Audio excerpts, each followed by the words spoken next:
So picking up where I left off, we had the 9/2/2015 protective order hearing in Judge Chris Oldner's court.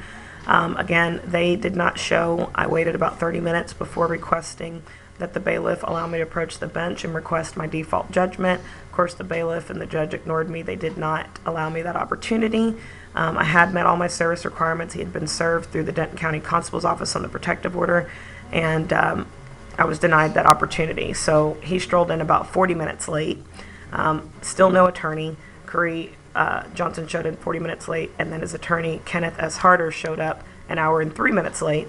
After putting in writing that he was no longer involved with Curry Johnson in any shape, form, or fashion, whether family matters or criminal matters, because of course I had made certificate of conference attempts per local rules prior to filing anything, and he stated that he was not involved. But of course now on the day of my protective order hearing, this 30-plus year criminal defense attorney shows up to defend him on the protective order.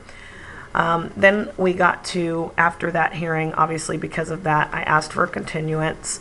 I also was waiting on the police to proceed in doing their job. When someone impersonates you through Facebook, the only means that you have to prove it is to have law enforcement subpoena the Facebook records. You as a person can't do it. Police have to cooperate and do it. If police don't cooperate and do it, then you don't have the evidence that you need to prove that someone was attempting to impersonate you and stalk you through Facebook. So that's their policy and procedure, and I also needed some more time for them to hopefully do their job as investigators and law enforcement so that I would have the proper elements of proof. So I requested a continuance. I was granted that continuance, and left and walked out of the courtroom and went ahead and filed the subpoenas for my upcoming protective order hearing. It was set for October 2nd of 2015. I filed subpoenas for Curry Johnson's sister-in-law, as well as his mother, as well as 2 domestic violence agency workers, one that actually testifies as an expert witness in domestic violence cases from Genesis Women's Shelter, and another that works with teens, particularly teens, and also does crisis intervention, and had done some crisis intervention for me while I was actually a resident of their shelter. I issued all of those subpoenas, and in issuing those subpoenas, that also puts the court on notice what my plans are in terms of the evidence that I wish to present at the hearing.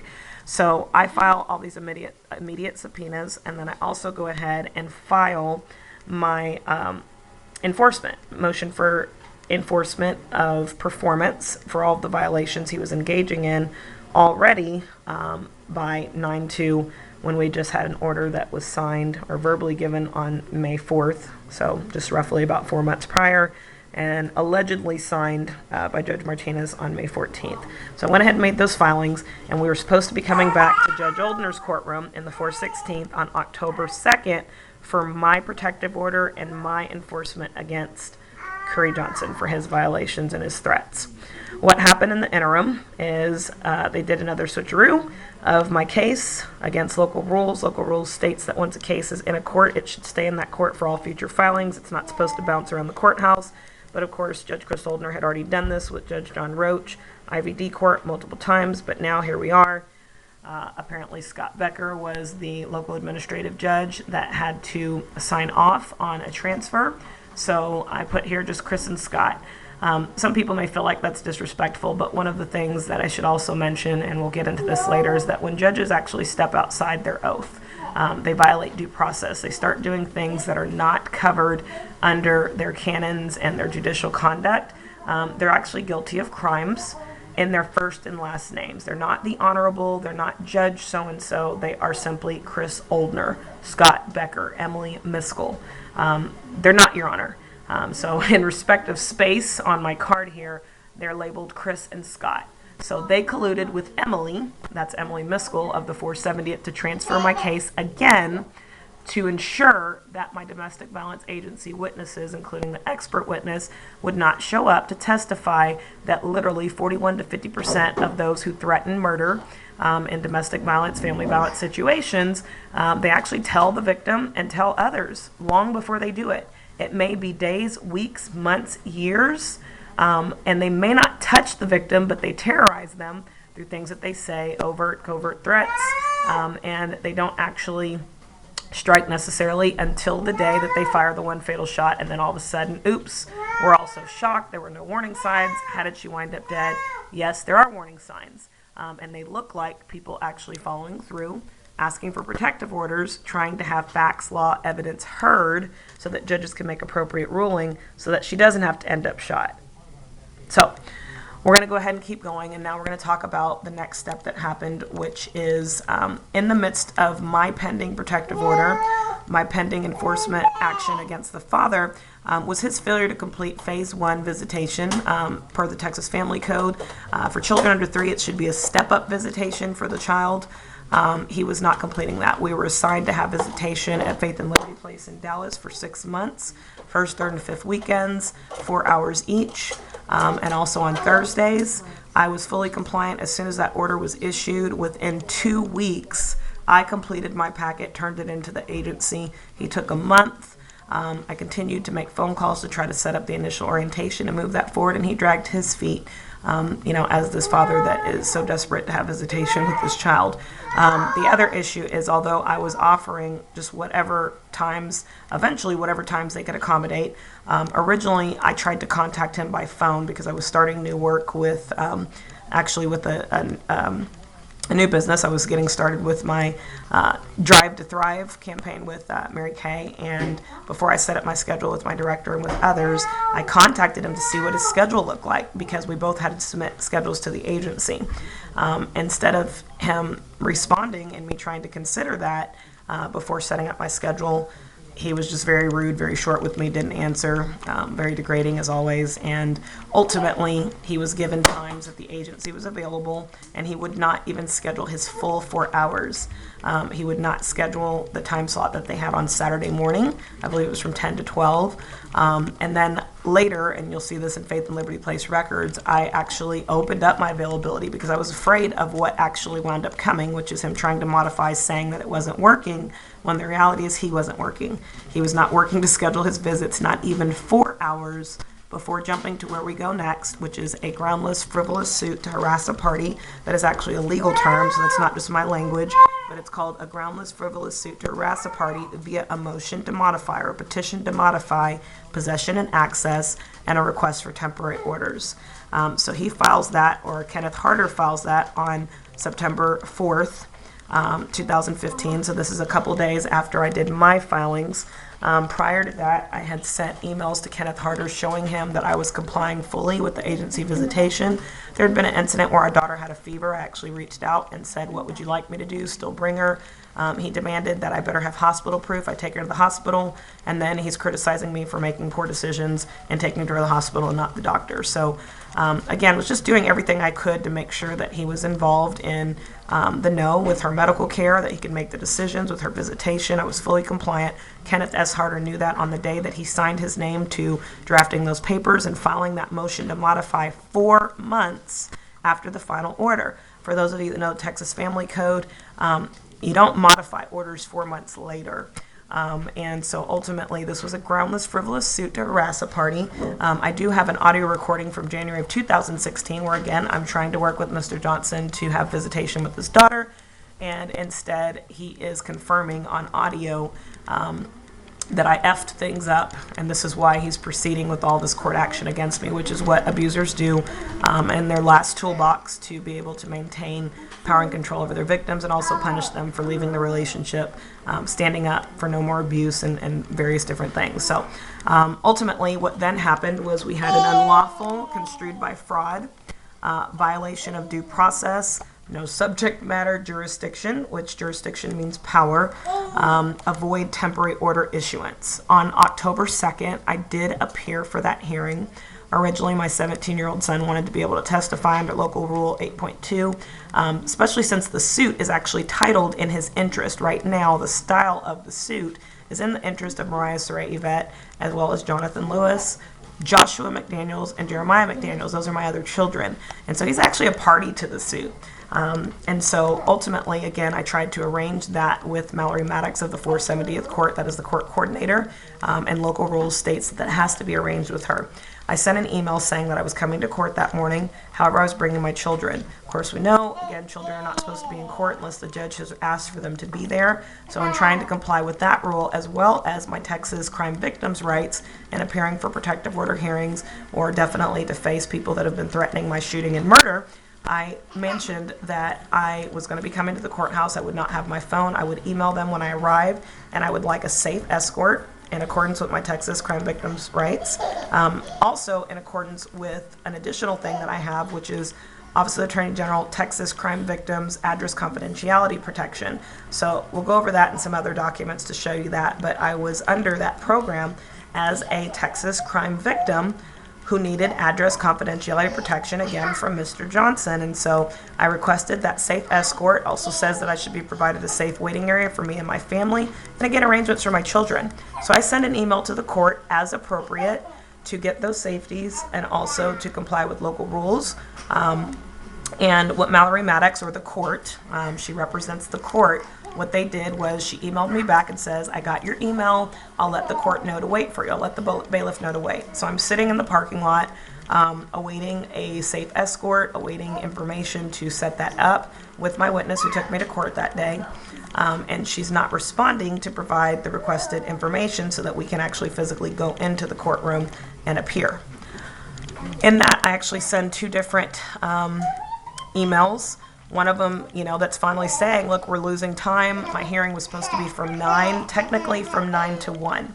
When we were back here in Judge Oldner's court and I requested the continuance, he asked how much time will each side need. I actually said 4 hours. Now, most of you are thinking that's a long time for a protective order hearing. It was, but again, I needed witnesses to be subpoenaed because, again, the 5-4-15 hearing, they created collateral estoppel issues, or going behind the previous order issues, where all of the audio proof threats that I had of his threats of family violence and other just abusive communications every time I would try to co-parent, they created collateral estoppel where I could no longer bring those up in September and October of 2015 because there was a final order in May of 2015. And so I needed time to have witnesses be able to attest to the risks, the concerns, the things that had happened. And so technically that day on October 2nd, it should have been for my protective order hearing and my enforcement hearing. Now, in the interim, the court did violate due process and schedule Ken Harder's petition to modify possession and access.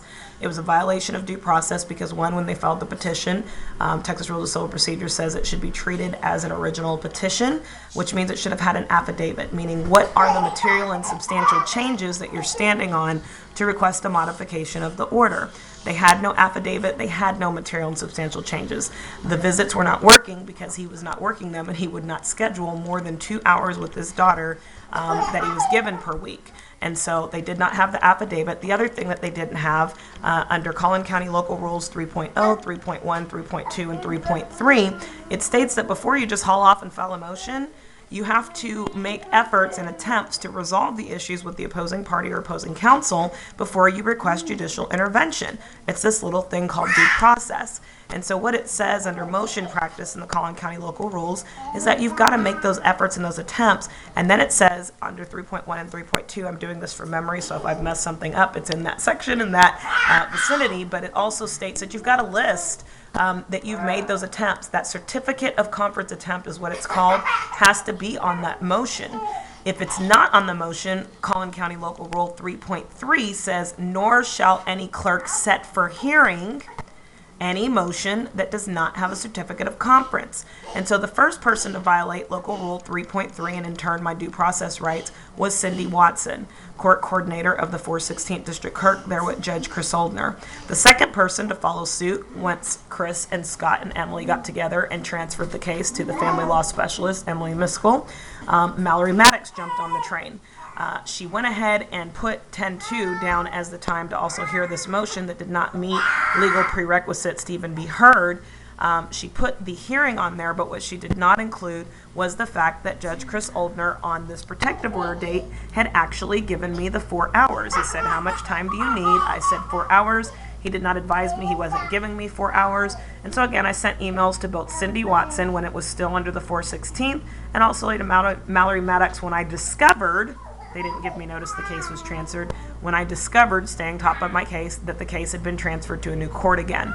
So again, I like to give everybody their own benefit of the doubt. I don't assume that everyone is working in cahoots and collusion together. So again, if there was a violation of Local Rule 3.3 with regards to setting the hearing on the docket to be heard, I needed to give Mallory her own opportunity to take it off the docket until Kenneth Harder fulfilled the legal prerequisites and requirements. She didn't do that. They decided they were going to have the hearing anyways, so they committed fraud. The court did, the 470th court with Mallory Maddox, committed fraud. They actually erased the emails that I was sending saying I was late and this is why. I was requesting the safe escort, safe waiting area, and also information on what to do with my son who wanted to testify, how this has impacted his life as a teenager in his senior year, forced to be in and out of domestic violence shelters and having to deal with the foolishness of Cree Johnson's threats and just the impact of this legal abuse syndrome. So ultimately, they ignored all of that I was waiting on them, doctored and completely tampered with that governmental record. Correspondences to the court are governmental records, and they erased that. And so when the court commits fraud or violates due process, what we're going to talk about is the law of voids. Attorneys already know where I'm going, but I've found out and discovered that when the court commits fraud or they violate due process, if they don't actually have subject matter or party matter jurisdiction, which means power over a party or over a particular subject matter, then their orders, even if they're signed, are not voidable, meaning we have to have a determination on it. They're just void, meaning without legal effect whatsoever. Now, I am not giving legal advice. I'm sharing my personal story and how this pertains to my personal story. And so the card that we're on now and that we're reviewing is unlawful, construed by fraud, violation of due process, no subject matter, meaning power, void temporary order issuance. This was rendered verbally on 10/2 while it was at the courthouse awaiting instruction. Incidentally, my witness and I that drove me to court eventually did proceed to the 470th courtroom, to which we found locked courtroom doors. On the way to the district clerk's office to see what was going on, I passed Kenneth Harder in the hallway. He doesn't say anything to me, even though we've been dealing with each other since 2014, so he knew me, I knew him. He said nothing. I go to the court, and I see that the register of actions, meaning the court record, states that father appeared with counsel and mother did not appear, as if I was not there and the court didn't know it. I immediately went to the law library. I printed the email chain that I thought was an accurate representation to show that yes, mother was there and the court knew it. Little did I know that the email had been doctored at that time, but that was the progression of how we got to fraud by the court. Big issue. Criminal issue. Loss of jurisdiction issue, meaning losing their power issue. The subject matter issue is in between that time. I then submitted a letter to Judge Emily Miskell, or Miskell.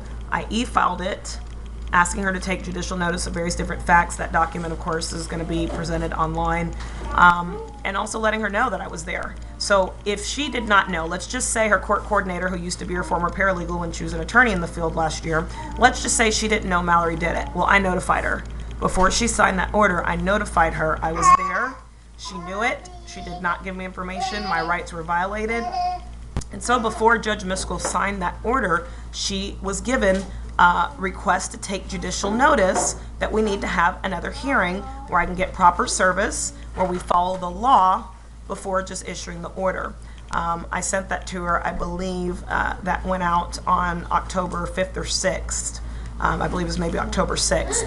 I had made a comment on her investiture page based on her Keep Judge Emily Miskell page, saying that she's against judicial activism and that she stands firmly for the Constitution.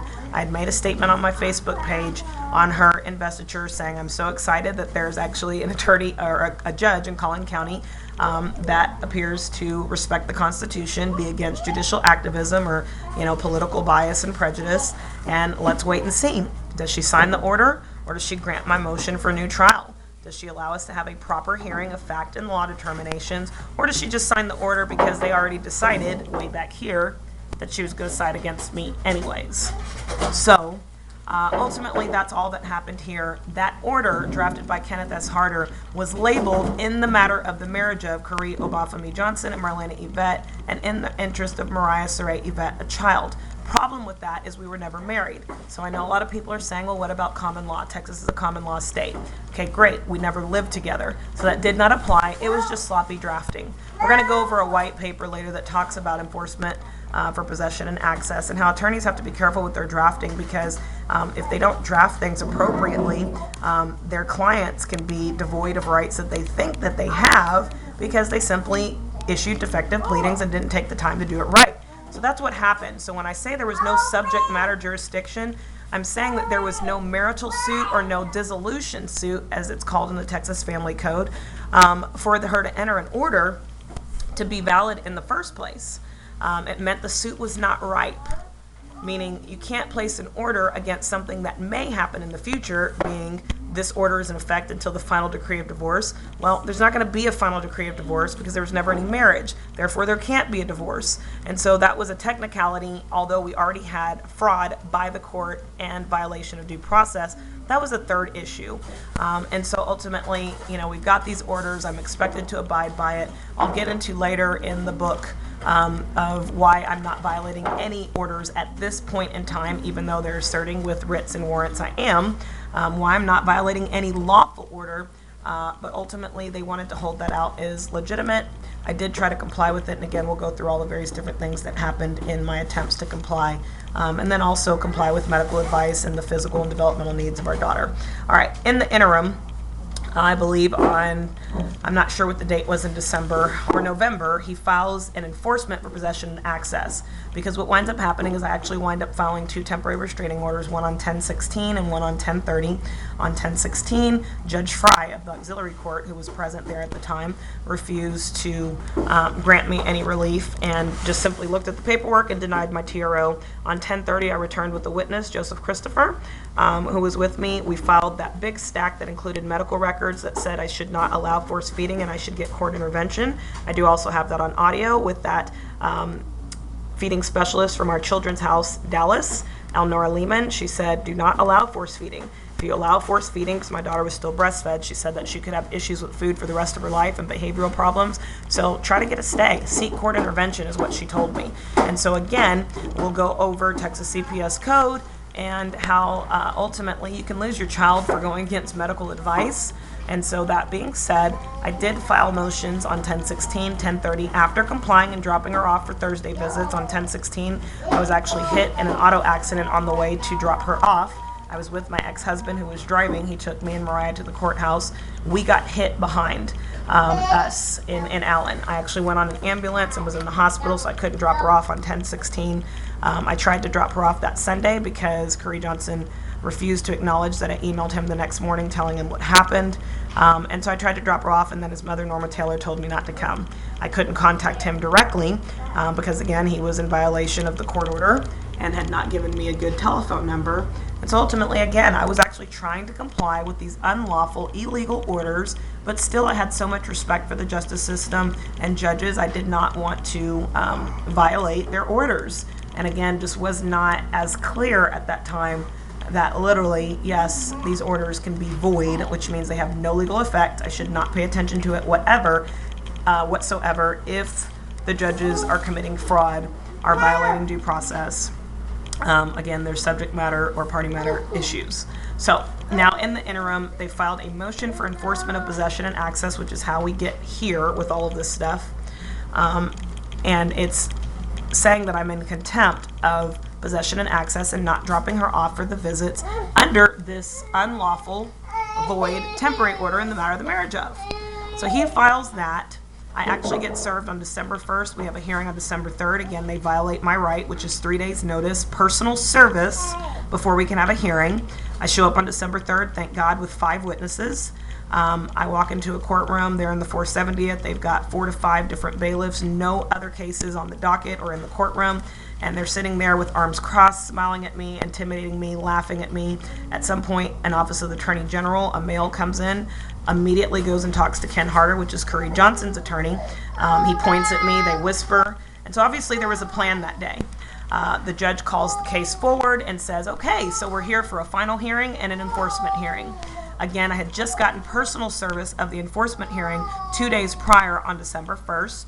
Although I fully cooperated, and I've always cooperated with service from Ken Harder, although he tries to not make sure that I'm served so I have time to know what I'm defending. And so ultimately, Judge Miskell flips through a bunch of emails that are on her desk there at the bench. She's saying, oh yeah, I've got emails here that say you knew this was a final hearing, that you knew this was enforcement, so we're going to proceed today. And of course, by law, she's sitting there lying, color of law, looking like what she's saying is truthful before my witnesses. I know it's not true. By the way, I know that there's about 40 to 50 correspondences with the court that were not sent from Mallory Maddox, which is the 470th court, to the court record. That would also fix my appeal in such a way that certain facts that need to be there, or all the facts that need to be there, a part of an accurate court record, would never get to the appellate court in the Fifth Circuit or any other court anyways. So ultimately, again, just continued fraud on behalf of Mallory Maddox and Emily Miskell, saying she's flipping through emails. At some point I say, Your Honor, may I see those emails? And she says, nope, I've made a decision. We're going to move forward with the enforcement hearing and the final trial. So final trial, of course, there's got to be at least 45 days notice. I hadn't been given that it was a final trial. I thought this was, again, my motion for new trial after they entered this unlawful order that I filed immediately on 10/2. So I asked for a recess. Me and my 5 witnesses go down to the law library. I spent about 20 minutes crying because I realize I'm probably going to jail because I've had not time to prepare. I don't know what they're trying to pull. But I had been doing my research in the law library. I did know that I was entitled to at least 10 days if the enforcement matter was joined with other claims, which it was. It was joined with the request for temporary orders. And also I knew the final hearing. There was never any notice of final hearing. And so I kind of panicked for about 20 minutes and then was reminded, we're all praying for you, we're standing with you. Nobody really knew what to say or do, but ultimately just had to be reminded that greater is he that is in me than he that is in the world. If God is standing for me and truth, then who can be against me? Whom shall I fear? I pulled it together in about 10 minutes, went into the book, wrote down the family code to cite when I went back in the courtroom that stated that even though I was physically there, I was not making an appearance in the case. I was simply just not failing to appear so they could then issue a warrant for my arrest. And that ultimately, they didn't even have the right to require my attendance in court. They didn't have the right to move forward with any hearings that day, definitely not an enforcement. And then I also mentioned, don't I have the right to court-appointed counsel? She did not advise me of that, she being Emily Miskell. They're supposed to do that when you're facing criminal contempt. But I asked for it, and I also stated that, of course, we can't proceed with these hearings today based on the law. So once I cited that word for word in front of witnesses, she says, okay, so we're going to reset the hearing, which she should have done anyways as a family law specialist who knew better. But I cited the law, and now all of a sudden we're not having a hearing. So I've requested counsel, and I made that request in open court, even though she knew there was a non-disclosure because Corey Johnson was sitting in the courtroom, the man who's been threatening my murder. She asked me all kinds of questions to determine my indigent status, including even when I mentioned that I would be on vacation, where I would be, what date, what time, what location, completely disregarding that, again, him knowing where we are is likely to cause us abuse, harassment, serious bodily injury, or harm, as was in the 5-4 order and had not been changed by her 10-2 order. She didn't care. Asked me whatever in front of him, gave him all kinds of information and ammo that he later terrorizes me over in the January recording. But she doesn't care. She asked me questions. I do find out the next day that she does appoint me court-appointed counsel, who I later come to know is Brooke Folks. A. Brooke Folks, initial A. Brooke Folks is how she writes it. What I did not know was about the family court will at that time, meaning that when people are facing criminal incarceration, they need to actually have educated, experienced, skilled, knowledgeable, effective counsel represent those people if they're indigent and can't afford an attorney. It's got to be someone who knows what they're doing. I didn't know about the family court will at this time. I didn't know how she got the case. I assumed that she was, one of the attorneys that normally the court calls. I later find out that she actually was just one of the attorneys that's great friends with Brooke Folks, with Emily Miskell, and so she literally called her off the family court will to tell her about the case, to ask her if she'd take it, and my understanding, Brooke Folks is about a 3-year practicing family law attorney, had never defended a possession and access. Now, she's prosecuted, meaning brought possession and access motions against 2 people, but had never defended one. So, one, she's not qualified. She's not on the family court wheel. She's a personal friend of the judge that's called and given information to get me through this. Later on, as we get into, my counsel, Brooke Folks, withdrawing after she's botched my case, she says to me, Judge Miskell contacted me to take your case and represent you, and I wasn't even on the family court wheel. I didn't know what that meant at the time, but she's disclosing this to me. She then says she chose me because I'm the nicest attorney in Collin County. When people are facing jail time and separation from their families, I just have to let people know, you don't want the nicest attorney anywhere, self-proclaimed or by others. You want a qualified, effective assistance of counsel to argue all legal defenses on your behalf. Not someone that is friends and buddies with the judge, that's meeting for different board meetings, fundraising meetings, teas, dinners, all these various different things throughout the pendency of the hearing, having all kinds of ex parte communications. You want effective counsel that's actually fighting for you, and not to make sure that you're convicted of something you shouldn't be convicted of. So in the interim, I have this court-appointed counsel, which is of the buddy judge, opposing counsel, court coordinator, court law enforcement officers, court clerks. They're all obstructing my case, prejudicing my case in collusion, and just really setting the stage for ensuring that I'm convicted.